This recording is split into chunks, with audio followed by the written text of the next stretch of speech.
madaxweynaha Soomaaliya Maxamed Cabdullaahi Farmaajo ayaa maanta aqalka madaxtooyo ee Villa Soomaaliya waxa uu ku qaabilay gudoomiyaha guddiga midowga Afrika Musa Faki Mohamed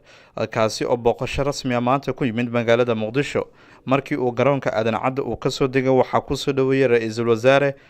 Xasan Cali Khayre waxaana loo soo galbiyay dhinaca iyo Villa Soomaaliya madaxweynaha iyo gudoomiyaha ayaa ka wada hadlay arrimo ay quseeyeen abaaraha iyo sidoo kale la dagaalanka dhaqdhaqaaqa al-shabaab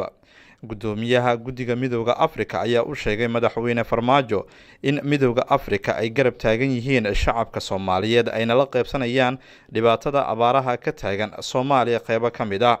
waxa uu sidoo kale uu sheegay in loo baahan yahay in AMISOM ay dardar geliyaan howlgalka ka dhanka ah dhaqdhaqaaqa al-shabaab labada mas'uul ayaa isla soo hadal qaaday sidii loo sii wadi lahaa taageerada beesha caalamka ee ku aadan u soo gurmadashada shacabka Soomaaliyeed ay abaartu ay saameysay. Si c'est pour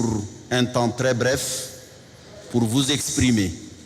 notre satisfaction, la satisfaction du continent africain pour ces fils qui sont en mission, une mission difficile mais qu'ils mènent avec courage et honneur. Hassan Mohamed Aweys TV raadiyaha Jubbaland Muqdisho.